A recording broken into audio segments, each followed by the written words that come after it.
Indian തത്വചിന്തയെയും വേദാന്തത്തെയും ലോകത്തിനു മുന്നിൽ പ്രഭാഷണങ്ങളിലൂടെയും പുസ്തകങ്ങളിലൂടെയും അവതരിപ്പിച്ച ഋഷിവര്യൻ മുനി നാരായണ പ്രസാദ് അന്തരിച്ചു. വർക്കല നാരായണ ഗുരുകുല അധ്യക്ഷനാണ്. 87 വയസ്സായിരുന്നു. പുലർച്ചെ 3:55 അന്ത്യം. ഗുരു നിത്യചൈതന്യയുടെ പ്രധാന ശിഷ്യനുമായിരുന്നു മുനി നാരായണ പ്രസാദ്. പാർവതി സത്യദേവൻ ചേരുന്നുണ്ട് കൂടുതൽ വിവരങ്ങളുമായി. പാർവതി, ദുഃഖകരമായൊരു വാർത്തയാണ് പുറത്തുവരുന്നത്. പൊതുദർശനം എപ്പോഴായിരിക്കും, സംസ്കാര ചടങ്ങുകൾ എപ്പോഴായിരിക്കും എന്നുള്ള വിവരങ്ങൾ ലഭിക്കുന്നുണ്ടോ? അനുശ്രീ, ഇന്ന് പുലർച്ചെ 3:55 കൂടിയായിരുന്നു അദ്ദേഹത്തിന്റെ അന്ത്യം. തിരുവനന്തപുരം ഗോകുലം മെഡിക്കൽ കോളേജ് ആശുപത്രിയിൽ ദിവസങ്ങളായി അദ്ദേഹം ചികിത്സയിലായിരുന്നു. 87 വയസ്സായിരുന്നു മുനി നാരായണ പ്രസാദിന്. എഴുത്തുകാരനും ചിന്തകനും സന്യാസിയുമായിരുന്നു അദ്ദേഹം.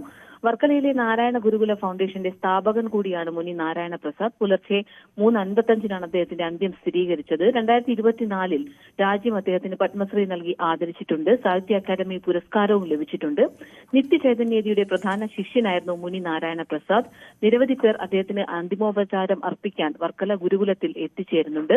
അല്പസമയത്തിനുള്ളിൽ തന്നെ അദ്ദേഹത്തിന്റെ ഭൗതിക ശരീരം ഗുരുകുലത്തിൽ എത്തിക്കും. ഇതിനുശേഷം പൊതുദർശനം ഉണ്ടാകും. ഇവിടെ തന്നെയാകും പൊതുദർശനം. സംസ്കാര ചടങ്ങുകൾ വൈകിട്ട് 5 മണിയോടുകൂടി നടക്കുമെന്നാണ് നമുക്ക് ഇപ്പോൾ കിട്ടുന്ന വിവരം.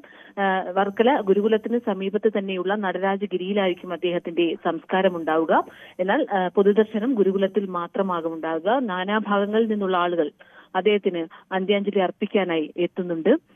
ഇന്ത്യൻ തത്വചിന്തയെയും വേദാന്തത്തെയും കുറിച്ച് അദ്ദേഹത്തിന് ധാരാളം എഴുതിയിട്ടുണ്ട്. കൂടാതെ പരമ്പരാഗത ഗ്രന്ഥങ്ങൾ പുതിയ തലമുറയ്ക്ക് ലഭ്യമാക്കുന്നതിലും അദ്ദേഹം ശ്രദ്ധിച്ചിരുന്നു. മാത്രമല്ല, ഇംഗ്ലീഷിലും മലയാളത്തിലുമായി 90ഓളം ഗ്രന്ഥങ്ങളും അദ്ദേഹം രചിച്ചിട്ടുണ്ട്.